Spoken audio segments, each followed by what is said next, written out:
दर्शन आहेत home foundation त्यांचं जोरदार टाळ्यांनी स्वागत करणार आहोत.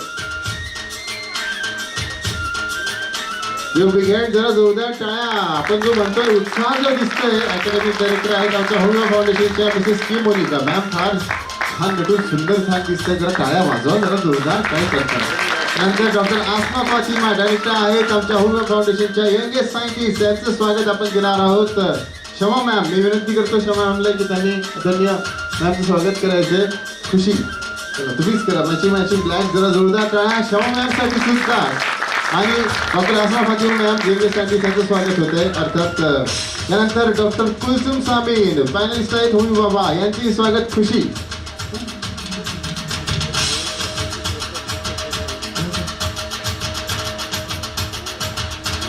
डॉक्टर कुलसुम सामीन यांचे स्वागत होत आहे. त्यांच्यासाठी जरा जोरदार टाळ्या व्हायला पाहिजे.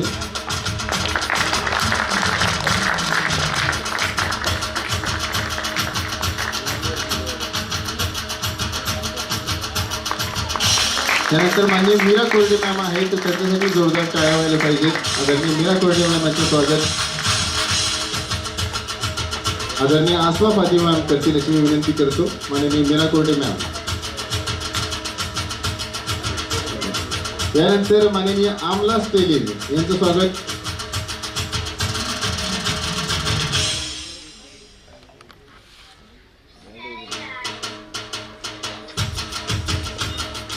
Sir thank you so much.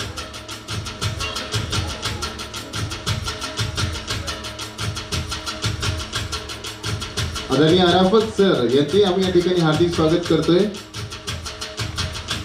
आदरणीय सुनील कुलकर्णी सर यांना विनंती करतो की आदरणीय अराफत सर यांचं तर पुन्हा एकदा जोरदार टाळ्या. Thank you so much sir.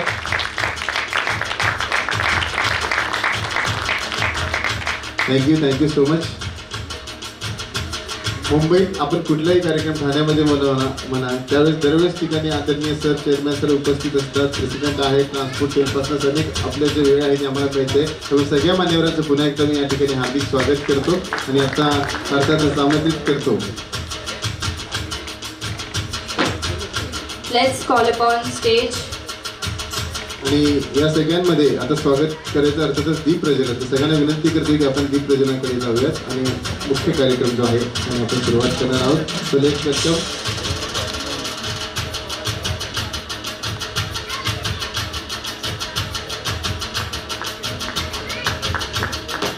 सगळ्यांचा गजर जोरदार होत राहिला पाहिजे.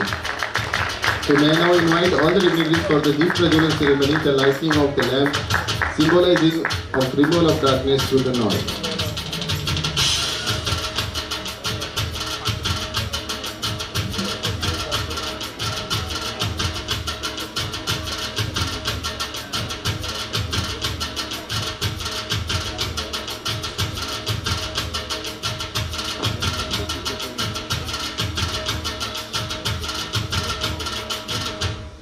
हमें sir 29 number plate 29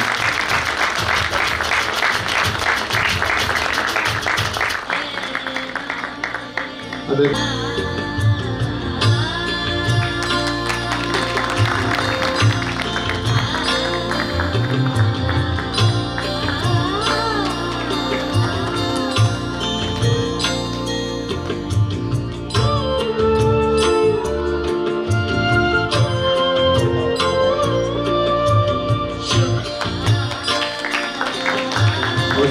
deep prajalan ceremony symbolizing the light of knowledge and wisdom.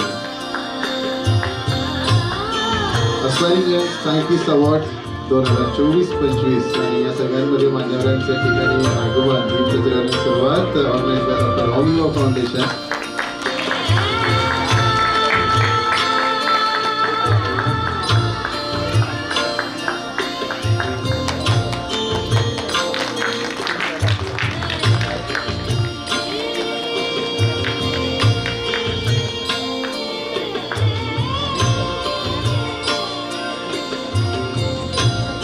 Thank you.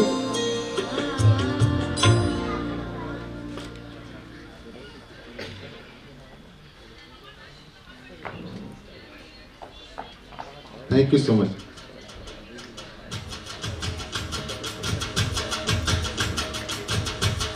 I now invite Dr. Asma Fatima ma'am, Director of Dr. Homi Baba Education Foundation to address the gathering. Let's welcome Dr. Asma Fatima ma'am on stage. गेल्या काही दिवसांपासून किंवा गेल्या वर्षांपासून प्रत्येक विद्यार्थ्यांमधली तळमळ, मग तो गावातला असो, गावाकडचा असो किंवा कुठलाही असो, त्या अनुषंगाने त्याचं टॅलेंट बाहेर येण्यासाठी, उसकी जो एनर्जी है, उसका टैलेंट बाहर निकलने की जो एक एनर्जी, उत्साह है, उसके पीछे का जो बैकबोन है आदरणीय आसमा मॅम, जरा गिव बिग हँड, जरा जोरदार टाळ्या व्हायला पाहिजे. मी विनंती करतो की आपण या ठिकाणी सगळ्यांना मार्गदर्शन करावं. Thank you. A very good afternoon to one and all. First of all, I would like to welcome all the dear parents, dear teachers, dear students, and all the dignitaries on and off the dais.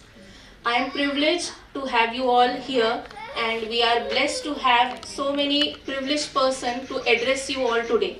So, the chief guest of our function, Padma Bhushan sir, Padma Bhushan Professor J.V. Joshi sir, Honorable Haji Arfat Sheikh sir, and Dilip sir, and all the dignitaries present on and off the dais. I first of all welcome you all to this event. आयसा, ये जो हमारा event है, ये सिर्फ एक award function नहीं है. It is an award function to celebrate the scientific learning of young minds. So I would like to say that as we have gathered for the ISA award ceremony, I am filled with gratitude and hope. Not because I see this, the hall is filled not because of that, but because I see powerful forces, a community that believes in the transformation power of education.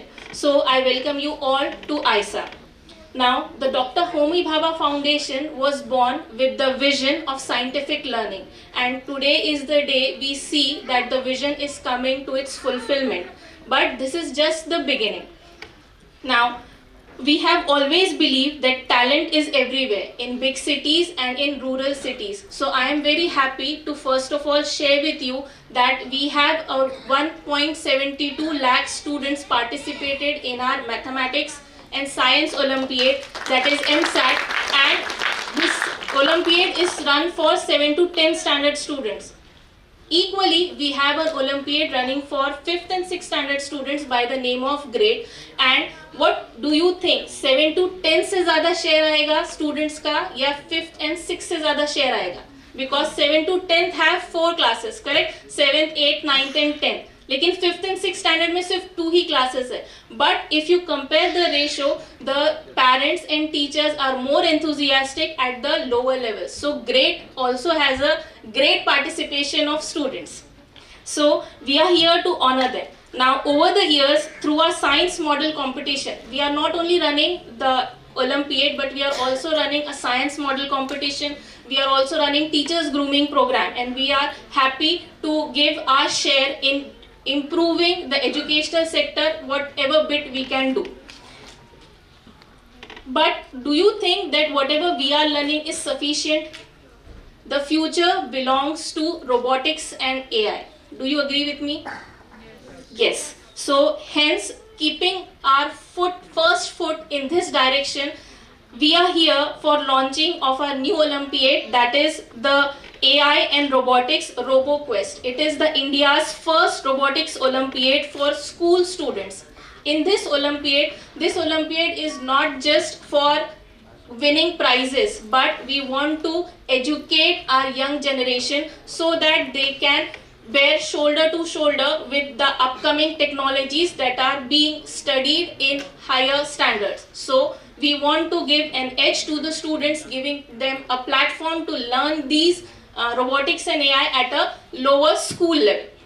So this is not just a competition, it's a mission to make robotics and automation accessible and exciting for every students. From 5th to 10th standard students are requested to have a look about the robotics, but the Olympiad will only run for 7 to 10 standard students, because 5th and 6th standard students are comparatively younger for this learning.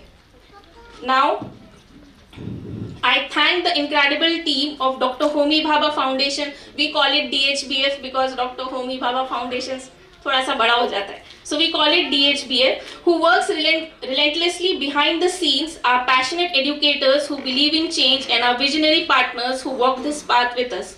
I now call upon all the respected guests, Haji Arfat Sheikh sir, Honorable Haji Arfat Sheikh sir, Professor Padma Bhushan sir, Dilip sir, to please come and inaugurate this RoboQuest for us.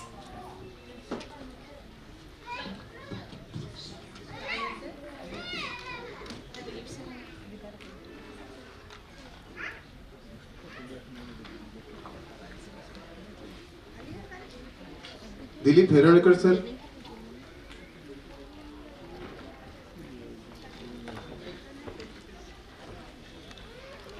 I please call the respected honorable guests to please cut the ribbon and launch this RoboQuest for us.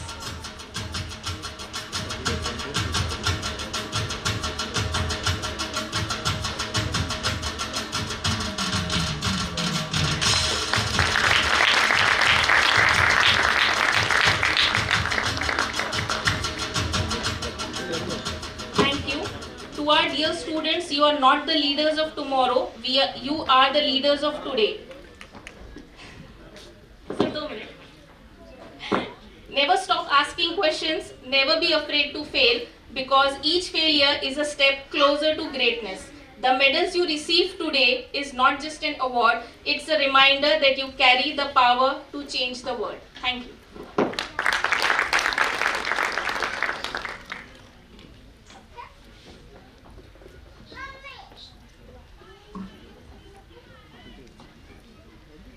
Thank you so much, Asma ma'am. I now invite Mr. Vidyasagar sir to speak briefly about the RoboQuest, its support system, and how it will change the way we learn about robotics.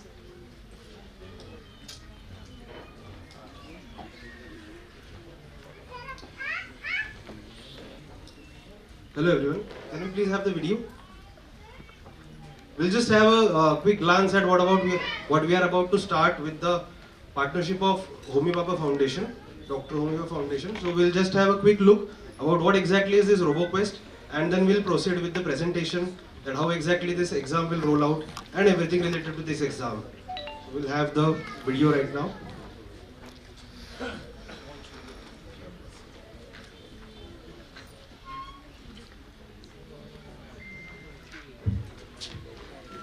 Five, 4, 3, 2, 1. Robotics and artificial intelligence are not just the future, they are the present. What once seemed impossible is now everyday reality, thanks to rapid technological innovation. In the world of robotics, this pace is accelerating faster than ever. In this fast-moving era, it's time to prepare your children to not just keep up, but to lead. Introducing RoboQuest, the gateway to a future-ready generation. Presented by Dr. Homi Bhabha Foundation, RoboQuest Olympiad is here.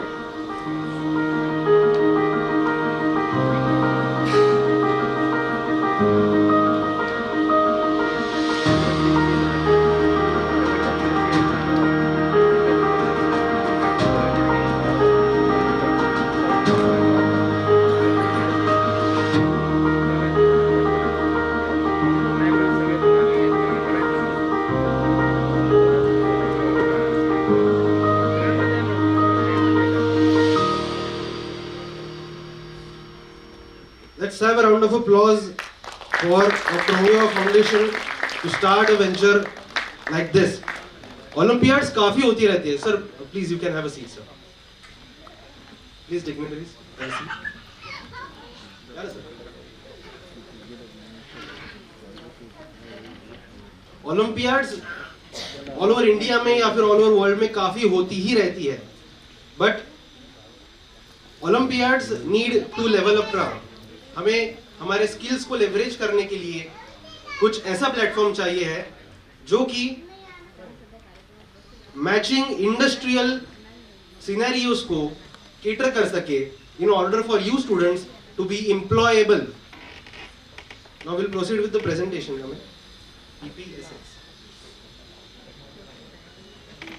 How many of you have heard the word robotics and AI in recent times? अभी ही यही programme में 3 से 4 बार आप लोगों ने सुन लिया, right? Can we raise your hands? किस किसने सुना है robotics and AI Now many of you are excited to learn this new skill. So my name is Yash Vidyasagar और ये जो RoboQuest ओलंपियाड है, ये ओलंपियाड्स को हमने अलग अलग लेवल्स में कैटेगराइज किया है, जो कि आप लोगों को over a complete duration of 1 year आपको ये सीखने के लिए मिलेगा. सो RoboQuest एक नेशनल लेवल ओलंपियाड रहने वाली है, as I have told earlier, जिसमें आपको सीखने के लिए मिलेगा. अभी तक जो ओलंपियाड्स आप लोगों ने देखी है, उसमें सिर्फ आप खुद प्रिपेयर करके पढ़ाई करते हो and you go for the exam, जो कि MCQ बेस्ड एग्जाम होगी, और वो एग्जाम में अगर क्वालिफाइंग क्राइटेरियाज होते हैं तो यू गेट क्वालिफाइड और फिर आपको उसका रिकॉग्निशन मिलता है.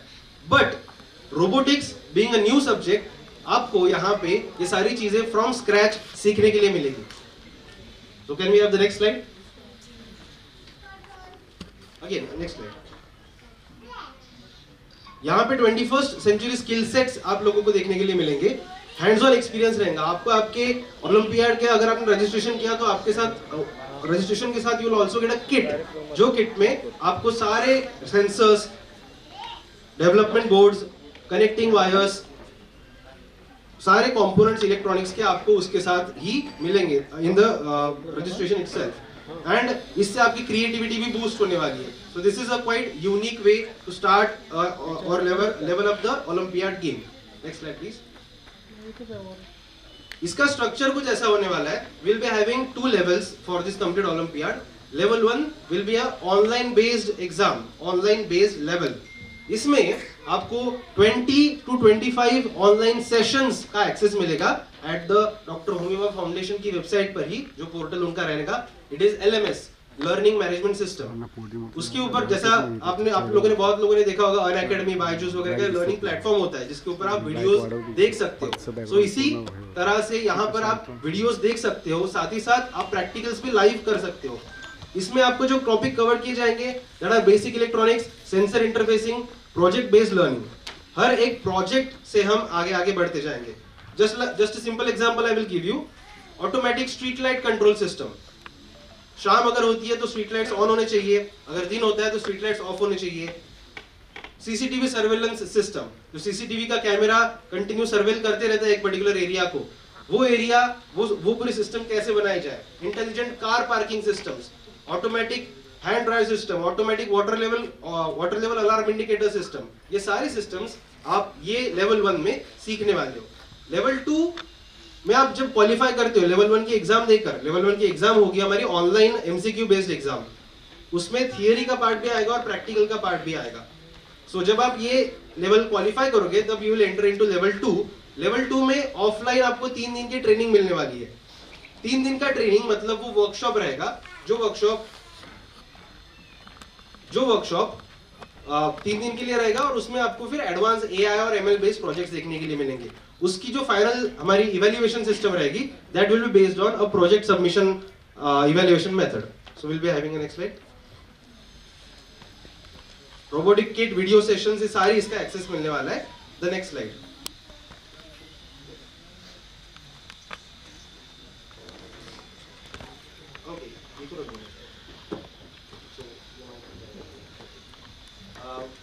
ऑफलाइन वर्कशॉप्स, जैसे कि लेवल 2 का हमारा स्ट्रक्चर रहने वाला है. Offline workshops, AI and ML integration उसमें रहेगा, and live projects. Next slide. जो इसका अवार्ड से रिकॉग्निशन रहेगा, सो सबसे मेन चीज ये किस क्लास के स्टूडेंट्स के लिए ये अवेलेबल रहने वाली है एग्जाम. सो 7th, 8th, 9th और 10th ऐसे 4 क्लासेस के लिए ये एग्जाम अनाउंस करने जा रहे हैं हम.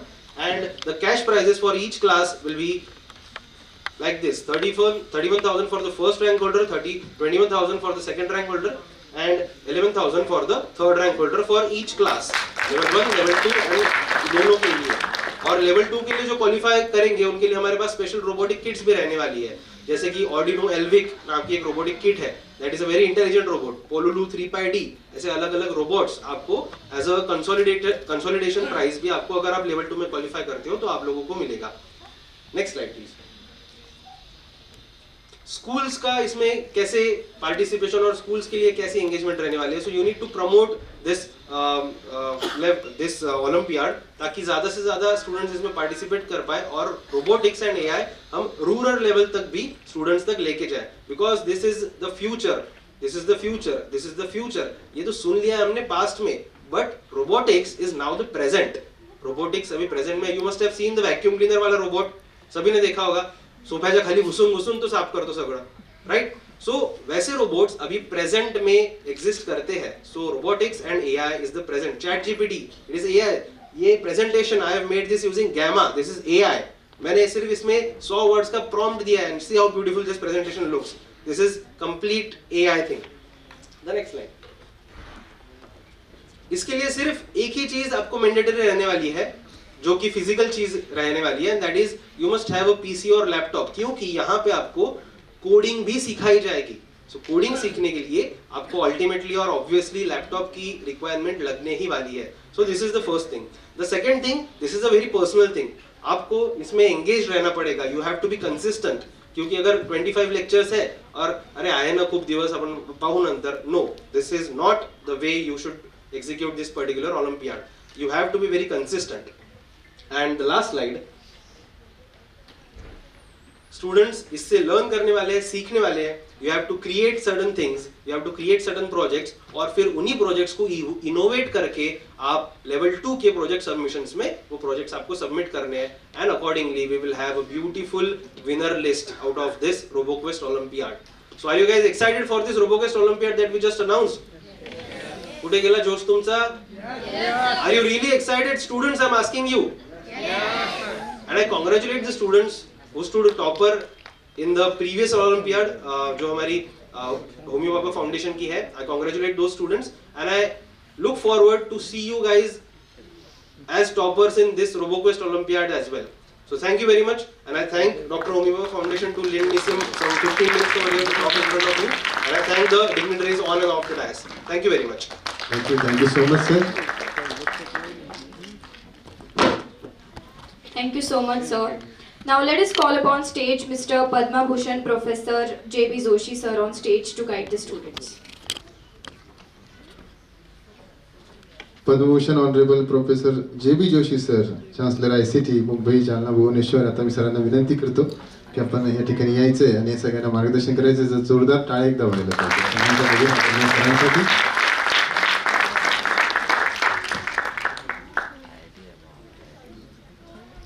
Distinguished honorable guests on the dais and off the dais, the proud scholarship holders, students, their parents, good afternoon to you. First of all, I offer my huge compliments to Homi Bhabha Foundation for doing this very important exercise which will build the future scientists of the nation. I also thank and congratulate all the students and offer them my very best wishes for their best career. And whatever area they choose, they should do, they will do, they shall do exceeding well in those challenges. I give lectures across our Maharashtra. Typically, I give lecture minimum 100 minutes. Today, I will give 10-minute lecture. In the lecture or after the lecture, few questions are asked. The first question is, why our nation is not earning Nobel Prizes? Second question is, in Olympics, most of the awards are taken by USA, Russia, China, and we earn only 1% of the total prizes. Why it is so? The third question asked is, why our nation is poor? Our per capita income is close to 1.5 to 2 lakh rupees, whereas it is 30 times higher in USA, 25 times higher in Japan, and 4 times higher in China. So why we don't produce Olympic holders, Nobel Prizes, and why we are poor? These are the questions. I try to answer. When we say our nation is poor, the nation has 3 sources of income. One is industrial activity, one is agriculture, and third one is services. As far as first one is concerned, our business people, our industrialists, they don't do more than 1% business across the world. So there are no earnings. Why they are not able to do? Because cost of production in India is more than cost of production in China or all the other. Plus there is no innovation, there is no newness in the product which can be accepted by the society. And how the cost of production can be reduced and made comparable, I'm going to give only 10-minute lecture. How it can be reduced? Only science and technology can do the job. Make the systems safer, pollution-free, and less cost of production. If you go to agriculture and take any crop, right from rice and wheat, and our productivity per hectare is 1/3 that as compared to the other nations. And in terms of tomatoes and potatoes, we produce 50 times less. If we consider service sector, after graduation, we always opt for service industry, that is IT industry. We get starting salary maybe 50,000, 60,000, soon 1 lakh, 2 lakh.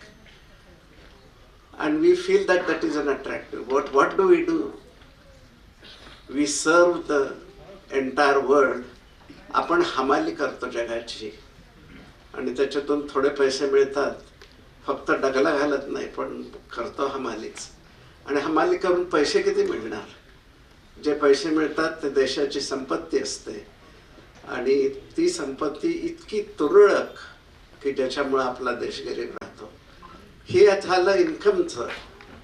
आपण जर गुगलवर टाकलं how many items are imported by our nation in India, तर आणि त्याचं जर print out घ्यायला लागलं तर तुम्हाला एक पूर्ण रीम लागेल की इतक्या गोष्टी आपण 24 लक्ष कोटी रुपयाच्या गोष्टी आपण विकत आणतो. Total income 140 lakh crores and we spend this money.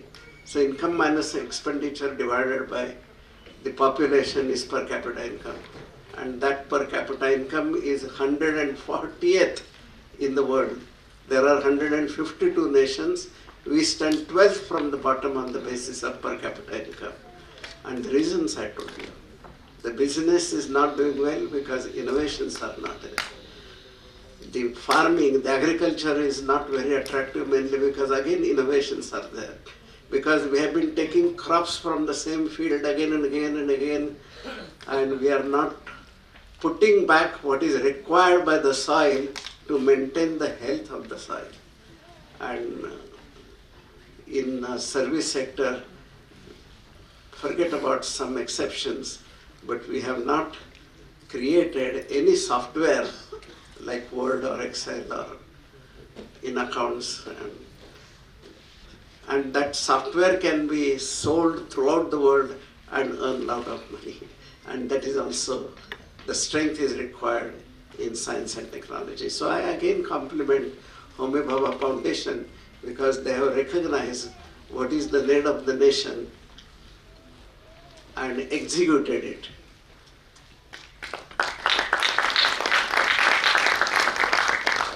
I'll speak for 5 more minutes. I've completed 5 minutes. So we ask industrialists why your cost of production is not comparable or even less than the national production, international production. So they have few things to say, that we have so many restrictions, we have to take so many permits from the government. the infrastructure of our nation is incomplete. Many things are wanted. Our electricity is expensive. We pay 10, 11 rupees per unit. USA pays 5 rupees, Switzerland pays 3 rupees, and it is free in Middle East. The cost of money is also high. The interest rate in India is 10, 11, 12%. In US it is 5%. Switzerland it is 3%. And it is free capital. Under these conditions, how our production can be competitive? Their points are clear and their points are true also. But our institute has shown that we have developed at least 50 products and 50 processes and 50 softwares. So that whatever we undertake as a challenge, we solve it and show that the cost of production is much less than worldwide prices. Right now, we are having 16 such products in pharmaceutical industry, and I'm sure within less than 2 years, we will make them competitive. What is the overall objective? To make our nation competitive, increase the number of jobs. By going to English medium or by going abroad, we don't solve problems. If 2 crores jobs are required every year, then those are required.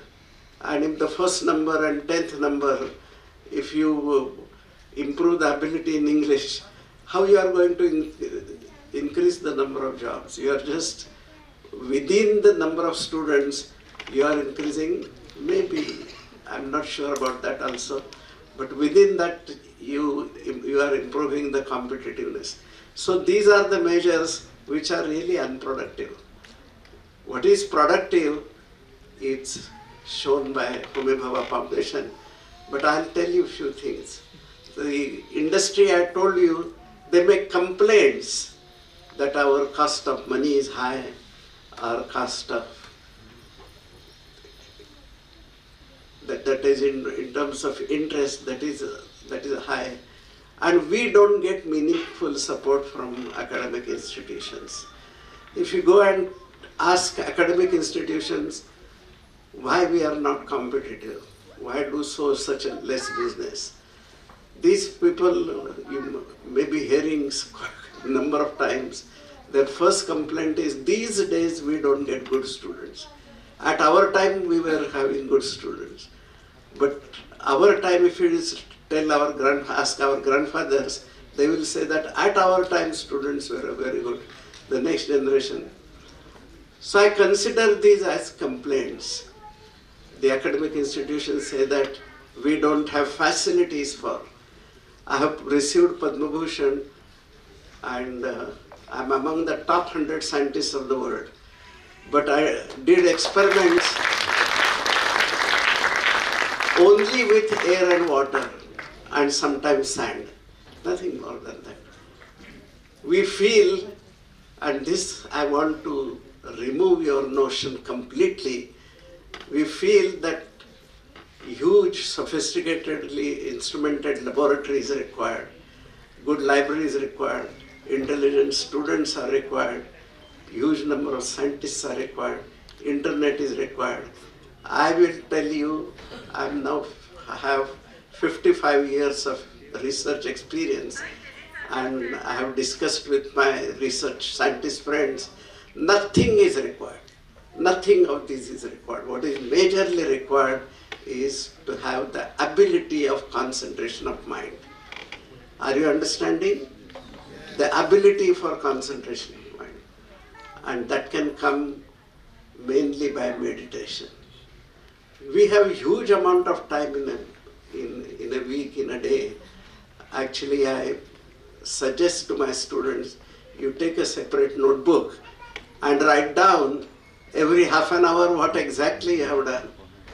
And at the end of the week, on the Saturday, you take out 1 hour and critically and honestly introspect what exactly you have done. You will find that more than 95% of the time you have wasted. why we are not getting Nobels, why we are not getting Olympics, is we don't concentrate our mind. There are various ways to deviate from the objective. About 20 years ago, I had prepared a list of 20 complaints. My mother is not well, there were huge rains, and so on. And when a student came to my class, I asked him, have you done the homework? Then he would go the reason that my grandmother was not well. I showed my notebook, yours is the 11th reason. And keeping on giving complaints, so my real appeal to you is don't complain in life. Only then you will be able to concentrate your mind. Keep on smiling, all the time keep on smiling, no complaints. Can you go to the mother today, or your mother may be present here, and tell her that thank you mother, because of you whatever I am today is because of your efforts. Tell your father also, tell your teachers, and you will create an atmosphere of gratitude. And in that atmosphere, in that ambience, we need to create such an ambience in every college, every school. In such a creative ambience, then only people think originally, and then they can win the awards and win international awards also and national awards also. So my real message to you is don't complain, keep smiling all the time, be grateful to whosoever you are meeting, to your friends, and you will succeed in your life exceedingly well. Thank you so much.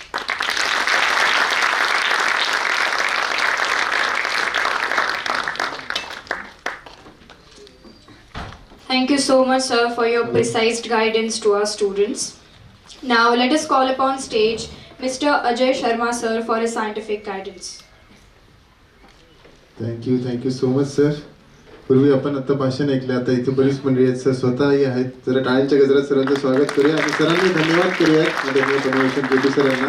ज्यावेळेस bulletproof जॅकेटची गरज होती सरस, त्याच वेळेस आपण सहित साधून आलात. तुमचं खरंच धन्यवाद. एकदा जोरदार टाळ्या सरांसाठी सुद्धा.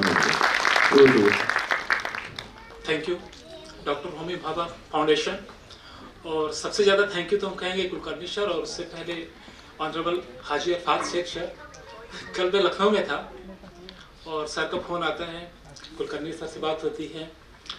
पूरी बात होने के बाद मैं इतना सरप्राइज्ड हूँ और मेरी हिम्मत नहीं है कि मैं यहाँ पे खड़े हूँ. सोचेंगे ऐसी क्या बात है, डायस पे बैठे हैं, हिम्मत नहीं है. ये जो बच्चे हैं ना, इतने ब्रिलियंट है, कितने लोगों को खड़ा कर रखा है, बैठा रखा है.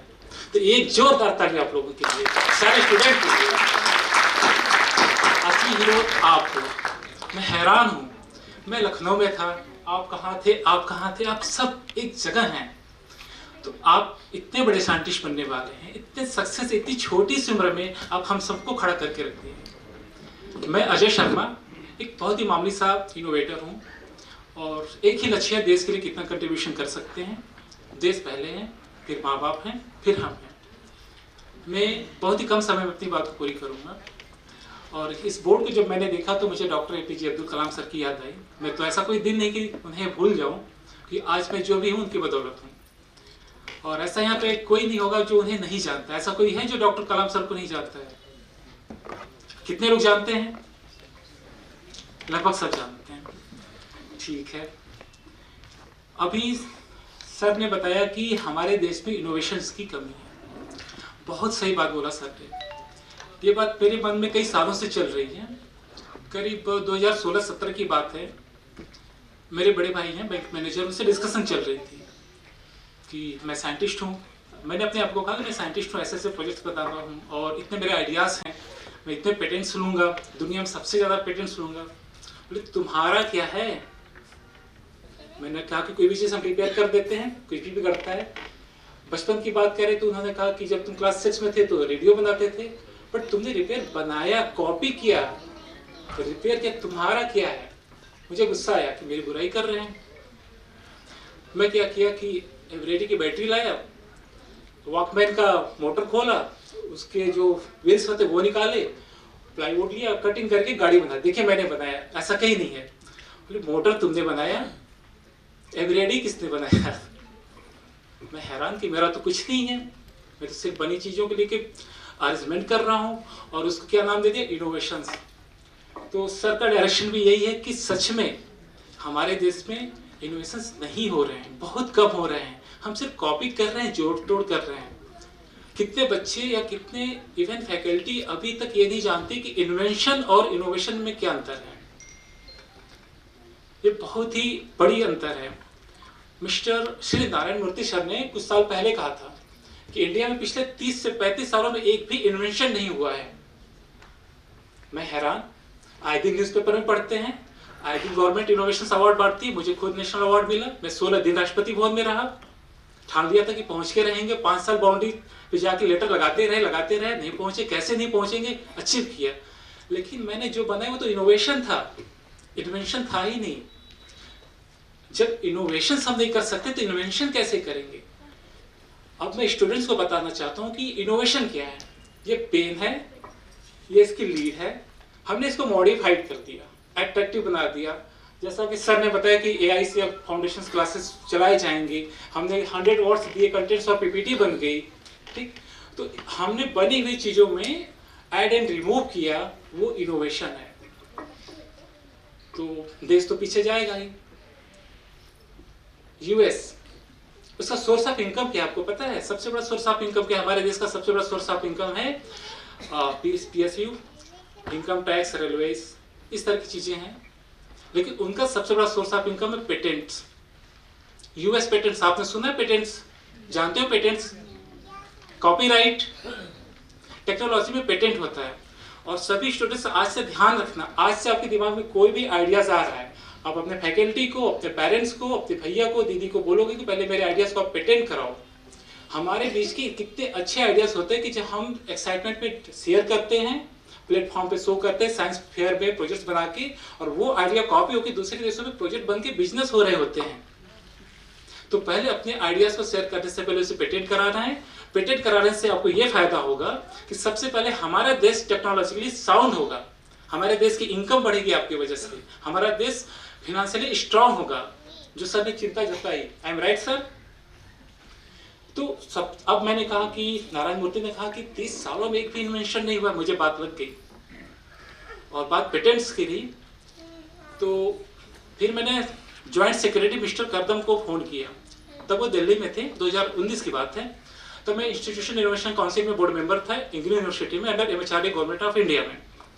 मैंने कहा सर मैं 100 पेटेंट्स एक दिन में डालना चाहता हूँ, पॉसिबल है? बोले देखते हैं, बात करते हैं, स्टॉप कर पाते हैं कि नहीं।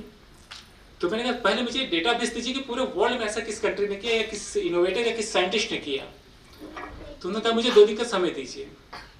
फिर मैंने 2 दिन बाद उन्हें फ़ोन किया। वो भी उस काउंसिल में बोर्ड मेंबर थे, इसलिए हमारी उनकी बात आसानी से हो जाती थी, क्योंकि काफ़ी बड़े अधिकारी हैं, उनको अलाउ नहीं है सब हर किसी से फ़ोन पे बात करना।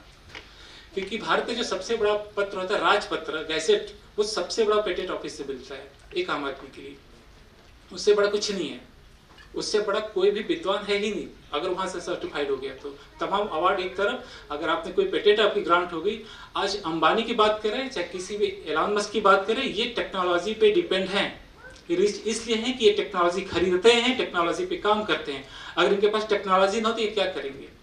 टेक्नोलॉजी हमारे और आप जैसे लोग बनाते हैं। ये दुनिया के सामने नाम नहीं आता है क्योंकि पैसे इतने देते हैं। और मेरे सामने भी एक बार बड़ी हस्ती का इंडिया से आया था ऑफर कि हम आपको 200 करोड़ देंगे बट नाम नहीं देंगे। बट सोसाइटी में मैंने इतना फेस किया था, मेरे माँ बाप ने, मेरी फैमिली ने, मैंने कहा ये हो नहीं सकता। हमने बहुत कुछ फेस किया, तो मैंने पैसे ठुकराए। और अगले 10 दिनों से 15 दिनों के बीच में अगर पेटेंट ऑफिस दिल्ली की कैपेसिटी हुई, अभी मैंने परसों 14 दिन से मीटिंग किया, बोले कि हमारी कैपेसिटी नहीं कि हम 500 पेटेंट एक दिन में एक इंडिविजुअल के थ्रू डालें। जब मिस्टर करदम सर ने बताया कि ऐसा मेरे 36 साल के करियर में कभी नहीं हुआ कि किसी भी वर्ल्ड के किसी भी शख्स ने एक दिन में अकेले 100 पेटेंट डाला। हजारों पेटेंट्स हैं एक व्यक्ति के, कंपनी के, बट अलग अलग देश में। मैंने कहा कि आप अगर कर सकते हैं तो मैं 501 पेटेंट एक दिन में करूंगा। उन्होंने कहा कि हम 100 से ज्यादा नहीं कर सकते हैं, मैं 5 मई के अंदर 100 पेटेंट डालने जा रहा हूँ और ये पूरे वर्ल्ड में अब तक के ग्लोबल हिस्ट्री में मैं पहला व्यक्ति बनूंगा इस दुनिया का ऐसा करूंगा।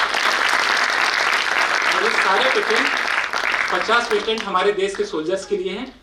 जो हमारे देश के सोल्जर्स शहीद हुए हैं मैं उनको डोनेट करूंगा अपनी टेक्नोलॉजी और उनको स्टार्टअप बनाए। और आज से आपको वो कर रहे हैं कि हम जब भी घर से निकलते हैं हमारे आसपास जितनी समस्या हैं हमें उसे देखना है। आप वीडियो सर्च करना सूरज चौहान की, यूट्यूब पे पड़ा है। वो एक सोल्जर हैं थे, सॉरी ये भी कहने में बुरा लग रहा है, थे, उनकी डेथ होगी। डेथ से पहले उन्होंने वीडियो बनाया था कि शिप पे थे वो और शिप क्रैश हो गई थी, डूबने वाली थी। यूट्यूब पे बहुत व्यूज मिले, बहुत लाइक हुए। जिसने डाला उसने तो पैसे भी कमाए, सब कुछ हुआ, बट उसको बचाने के लिए किसी ने प्रयास नहीं किया।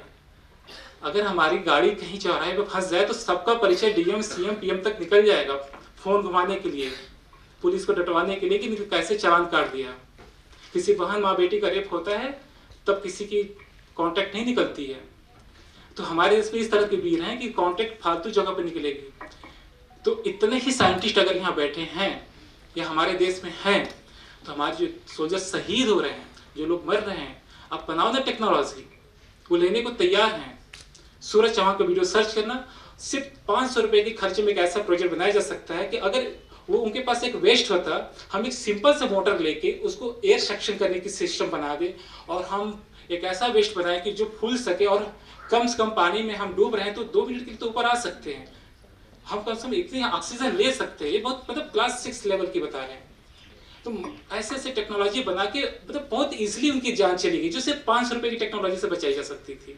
तो मैं इसी तरह के टॉपिक पे रिसर्च कर रहा हूँ, स्टडी कर रहा हूँ, जो रियल में हमारे देश के सोल्जर्स की डेथ होती है, शहीद होते हैं। मैं इस तरह के 50 इनोवेशन पे काम कर चुका हूँ और जल्दी दुनिया के सामने आएगा। और मैं सिर्फ 2 मिनट और आपका लूंगा। मैं डॉक्टर कलाम सर से बहुत ही इंस्पायर्ड रहा, फॉलो नहीं करता हूँ, आप कहेंगे बड़ी अजीब बात है, क्योंकि मुझे उनसे आगे जाना है। क्योंकि मैं उन तक रहूंगा तो देश की सीमा पे सुन तक ही करूंगा, तो मुझे उनसे एक कदम आगे जाना है। बट मैं बहुत ही दुख के साथ कुछ कहना चाहता हूँ कि उनका जो लास्ट स्पीच था शिलोंग में, मैं एक एक लाइन लिख के लाया हूँ उनके बारे में।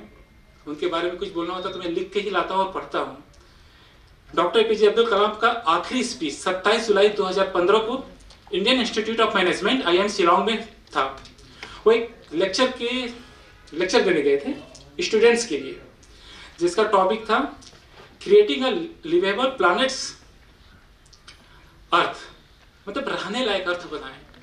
ये जो कचरे बढ़ रहे हैं स्पेस में, हमारे चारों तरफ इतने पॉल्यूशन फैल रहे हैं, वो नहीं। आपकी इन्वेंशन हमें ऐसे नहीं चाहिए जो हमारे लिए समस्या क्रिएट करे। रहने लायक हमें प्लैनेट्स चाहिए। उनकी स्पीच के दौरान ही उनकी तबीयत अचानक खराब हो गई और उन्हें हॉस्पिटल ले जाया गया, जहां उनका, मैं वर्ड्स नहीं ले सकता हूं, आप समझ जाइए। फिर वो नहीं रहे। उनकी आखिरी सेंटेंस स्टूडेंट्स के लिए था, funny guy, are you doing well.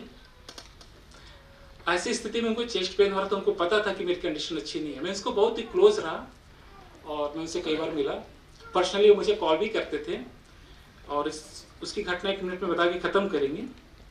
फिर उसके बाद, और अब यही बात मैं आपसे पूछता हूँ, funny guy, are you doing well? No answer. मतलब आप अच्छा नहीं कर रहे हैं अभी। आज से करना है, अपने लिए करना है, देश के लिए करना है, आपके माँ बाप के लिए करना है, कुछ ऐसा करना है जो किसी ने नहीं किया है। कॉपी नहीं करना है, हमें इनोवेशन नहीं करना है, हमें इन्वेंशन करना है। हमें साइंटिस्ट बनना, इनोवेटर नहीं बनना है। मैं इनोवेटर हूं, लेकिन मुझे तलाश है एक और अब्दुल कलाम की। क्या बॉयज एक और अब्दुल कलाम बनेंगे? नहीं सुनाई दिया। क्या बॉयज एक और अब्दुल कलाम बनेंगे इंडिया का? क्या गर्ल्स एक और सुनीता विलियम्स और कल्पना चावला बनेंगी? मैं मान लूं अगले साल जब यहीं हम आएंगे आपके बीच में, तो मुझे एक और भारत का अब्दुल कलाम और एक और सुनीता विलियम्स और डॉक्टर कल्पना मिलेंगी मुझे। ठीक है, अगले साल हम आएंगे, कोई इवेंट हो या ना हो, आज का दिन और समय, और इसी समय हम यहाँ पे आएंगे, अगर हम इस दुनिया में हैं तो, क्योंकि वो कोई नहीं जानता। तो डॉक्टर कलाम, ये स्पीच उनकी जिंदगी की आखिरी तकरीबन 10 से 15 मिनट की स्पीच थी, जिसमें वो इन्वायरमेंट, सस्टेनेबल डेवलपमेंट और यूथ के रोल के बारे में बात कर रहे थे। इस बात को अभी इस वक्त कहने का एक खास मकसद है मेरा। हमारे missile man of India of और ग्रेट हमारे देश के बहुत ही महान साइंटिस्ट थे। उनका विज़न पूरा करना है और हमें एक ऐसा प्लानिट बनाना है जहां हम रह सकते हैं। बस इतनी ही गुजारिश है कि मुझे एक और कलाम चाहिए, एक और सुनीता विलियम्स चाहिए, एक और डॉक्टर कल्पना चाहिए। Thank you very much. Development Committee Masjid Mohammed bin Abdullah, previously known as Babri Masjid, Dhanipur, Ayodhya, UP, India. President, All India Sufi Board, Pir Adil Are, President, Rajya Muslim Khatik Samaj Seva Sanstha. Thank you. मैं कह रहा हूँ कि sir आ चुके हैं, फिर भी उनका जो परिचय है वो खत्म नहीं हो रहा। जरा जोरदार तालियां होनी चाहिए। हम कहेंगे बीजेपी से शुरुआत की, ऑब्वियसली वो एक शेर आ रहा है सर कि बच्चों को चाहिए गोदी है, और आज की इस महफिल के आप ही Narendra Modi on the spot आ जाता है, इसलिए थैंक यू सो मच।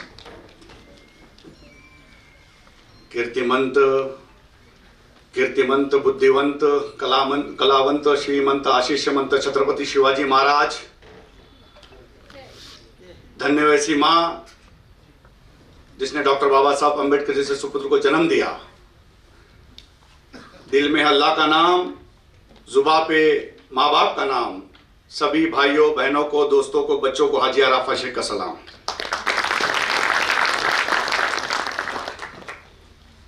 आज खासतौर पर डॉक्टर होमी बाबा फाउंडेशन की तरफ से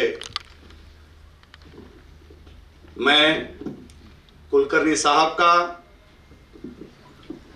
आसमा हमारी छोटी बहन का, और जितने भी व्यासपीठ पे बैठे हुए मान्यवर कुलकर्णी जी, इन्होंने तो बहुत सारी आगे दुनिया देखी। हम स्टूडेंट विंग से हमने शुरुआत की, पॉलिटिकल करियर की, स्टूडेंट विंग में काम किया, ट्रांसपोर्ट विंग में काम किया, और करते करते महाराष्ट्र राज्य के अंदर अल्पसंख्यक आयोग के ऊपर कैबिनेट मंत्री बनने का दर्जा मिला। मुझे पता है कि बड़ी दूर दूर से लोग आए हुए हैं। मैं कुलकर्णी साहब को और आसमा हमारी बहन को कहूंगा कि अगले साल जब प्रोग्राम करें तो मुंबई में प्रोग्राम करें और शाम के वक्त पे करें। ऐसा टाइम में किया कि दोपहर के वक्त एक तो धूप, उसके बाद खाना, और खाने के बाद जो सुस्ती, वो थोड़ा बच्चों को थोड़ा भारी पड़ गई, इसलिए आप लोगों का ज्यादा वक्त नहीं लूंगा। लेकिन मैं महाराष्ट्र सरकार की ओर से आपको, महाराष्ट्र के मुख्यमंत्री देवेंद्र जी की तरफ से आपको इतना कहने जाऊंगा कि आपके फाउंडेशन को जब कभी भी मेरी सरकार की, इस हाजी आराफा शेख की जब भी जरूरत पड़े, हम आपके साथ पूरी ताकत के साथ खड़े रहेंगे। स्टूडेंट को देख रहा था, आप लोगों को शायद हॉल भी देर से मिला, नीचे कंप्यूटर वाला भी थोड़ा हड़बड़ा रहा था। बप्पा की आरती होनी थी, 2 बार आरती हो गई। ठीक है, जो भी चीज होती है, हर चीज के पीछे एक अच्छाई छुपी होती है, हर बुराई के पीछे एक अच्छाई छुपी होती है। साइंटिस्ट साहब को कल मैंने कहा कि आप कहाँ हो, तो मेरे दोस्त डॉक्टर अंशुमन, उनको कहा कि मैंने कहा कि हम बनारस से दिल्ली आए हैं, तो मैं आपके साथ तो साइंटिस्ट साहब है क्या? तो उन्होंने कहा है बिल्कुल, मैं बात कराना चाहूंगा। तो उन्होंने मुझसे बात किया, मैंने कहा कि एक बड़ा प्रोग्राम हो रहा है और उसमें स्टूडेंट्स बच्चे आ रहे हैं। उन्होंने कुछ बहुत सारी बातें आप लोगों के सामने नहीं रखी, लेकिन ऐसी चीजें उन्होंने लाई कि आने वाले कल में देश का बच्चा वो सारी चीजों को फॉलो करने की पूरी कोशिश करेगा। हम देखते हैं बाजारों के अंदर चाइना का आइटम ज्यादा नजर आता है, लेकिन खुद का आइटम बहुत कम नजर आता है। तो ऐसे कुछ लोग होते हैं देश में, कुछ बच्चे ऐसे होते हैं जो कुछ अपना कुछ करने की कोशिश करते हैं। उनके पीछे ताकत देने का काम, हमारे जैसे लोगों का पूरा साथ देने का काम हम करते हैं। उन्होंने कहा कि जब कभी भी क्रिकेट होगी और सचिन तेंदुलकर या कोई हमारा क्रिकेटर 6 मारेगा, जैसे 6 जाएगा वैसी देश के झंडे के अंदर और क्रिकेटर के वहां पे झंडा लहराना शुरू करेगा। तो मतलब ये कैसा हो सकता है? तो बोले हाँ होगा। ऐसी कुछ चीजें उन्होंने लेके आई। तो जब देखने के बाद मुझे भी लगा कि नहीं, ऐसे लोगों को बच्चों के लिए खास तौर पर उनकी क्लासेस के अंदर उनको स्टूडेंट को ज्ञान देने के लिए, लेक्चर देने के लिए ऐसे साइंटिस्ट होमी भाभा फाउंडेशन के अंदर ऐसे सभी लोग आना चाहिए। इसलिए मैं कुलकर्णी साहब को कहूंगा कि आप जब कभी भी ऐसी आवाज देंगे, ये हाजी अराफा शेख आपका दोस्त, आपका भाई बोलकर आपके साथ जरूर और जरूर खड़े रहेगा। स्टूडेंट देख रहे थे, मैं उनको इतना ही कहूंगा, मैं हमेशा बच्चन साहब की कविता पढ़ते रहता हूं तो हमेशा एक चीज याद आती है कि मुट्ठी में कुछ सपने लेकर भरकर जेबों में आशाएं, मुट्ठी में कुछ सपने लेकर भरकर जेबों में आशाएं, दिल में अरमान रहे कुछ कर जाए, कुछ कर जाए। सूरज सा तेज नहीं मुझ में दीपक सा जलता देखोगे, सूरज सा तेज नहीं मुझ में दीपक सा जलता देखोगे, अपनी हद रोशन करने से तुम मुझको कब तक रोकोगे, तुम मुझको कब तक रोकोगे। मैं उस माटी का वृक्ष नहीं जिसको नदियों ने सींचा है, मैं उस माटी का वृक्ष नहीं जिसको नदियों ने सींचा है, बंजर माटी में रहकर मृत्यु से मैंने अपना जीवन खींचा है। मैं पत्थर पर लिखी इबारत हूं, शीशे से कब तक तोड़ोगे, मैं पत्थर पर लिखी इबारत हूं, शीशे से कब तक तोड़ोगे, मिटने वाला मैं नाम नहीं, तुम मुझको कब तक रोकोगे, तुम मुझको कब तक रोकोगे। झुक झुक कर सीधा खड़ा हुआ, अब फिर झुकने का शौक नहीं, झुक झुक कर सीधा खड़ा हुआ, अब फिर झुकने का शौक नहीं, अपने हाथों रचाए स्वयं तुमसे मिटने का खौफ नहीं। जब जब तुम मुझे हालातों की भट्टी में झोंकोगे, जब जब तुम मुझे हालातों की भट्टी में झोंकोगे, तब तब के सोना बनूंगा मैं, तुम मुझको कब तक रोकोगे, तुम मुझको कब तक रोकोगे। एक इस तरीके की जो लेखकों ने जो कविता लिखी है, जब जब आप मायूस हो, मैं स्टूडेंट से कहूंगा ऐसी कविता आपने पढ़ना चाहिए। ऐसी बहुत सारी चीजें हैं, पेरेंट्स ने अपने बच्चों को सुनाना चाहिए, जिसमें आपका भी मन लगेगा और अपने बच्चों को भी ताकत मिलेगी, मोटिवेट करने का मौका मिलेगा। ये सारी चीजें जो हम करने जाते हैं, उसमें कहीं ना कहीं सबसे बड़ा रोल अपने पेरेंट्स का होता है। मैं उन पेरेंट्स को भी कहूंगा कि बड़ी दूर दूर से अपने बच्चों को लेकर एक आस और उम्मीद लेकर कि आए कि हमारा बच्चा आने वाले कल के अंदर कोई साइंटिस्ट बनेगा, कोई अपने देश का नाम रोशन करेगा। मैं अल्लाह से दुआ करता हूं कि अल्लाह जितने बच्चे यहाँ बैठे, जितने पेरेंट्स बैठे, अल्लाह उनकी सबकी दुआएं को कबूल अता फरमाए। अल्लाह उन बच्चों को उस मुकाम तक पहुंचाए, इस फाउंडेशन से, इस थाना शहर से लेकर दिल्ली तक के देश की दुनिया के अंदर इन बच्चों का नाम हो। मैं अल्लाह से खास तौर पर दुआ करूंगा। मैं आपका ज्यादा वक्त नहीं लूंगा। मैं जब देख रहा था, सर बाजू में 2-3 बार मेरी तरफ देखे, फिर दूसरी तरफ से वो देखने लगे, तीसरी तरफ चौहान देखने लगे, प्रवीण अखाड़े देखने लगे। ऐसा ही हम स्टूडेंट विंग में जब भारतीय विद्यार्थी संगठन में जब काम कर रहे थे, तो उस वक्त पे ऐसी एक जोक बोल के कह रहा हूं, बाकी ऐसा कुछ सीरियसली लेना नहीं, कि एक नेता आता है और भाषण करना शुरू करता है। जैसे मैं आया तो आने के बाद जब सर ने कहा, इन्होंने कहा, साइंटिस्ट साहब ने कहा कि अभी बाकी के लोगों ने सोचा कि अभी ये तीसरा नंबर का बंदा है, अभी कितना टाइम लेगा, अब सब जाने मिलेगा कि नहीं, छुट्टी मिलेगी कि नहीं। तो ऐसा कुछ लोगों का चेहरा बता रहा था। तो ऐसे एक प्रोग्राम होता है, तो उस प्रोग्राम के अंदर एक नेता जाता है और लंबा चौड़ा भाषण करना शुरू करता है। भाषण करता है, लोग तालियां बजाते, नेता को लगता है कि मैं बहुत अच्छा भाषण कर रहा हूं, थोड़ा और 5 मिनट बोलूं।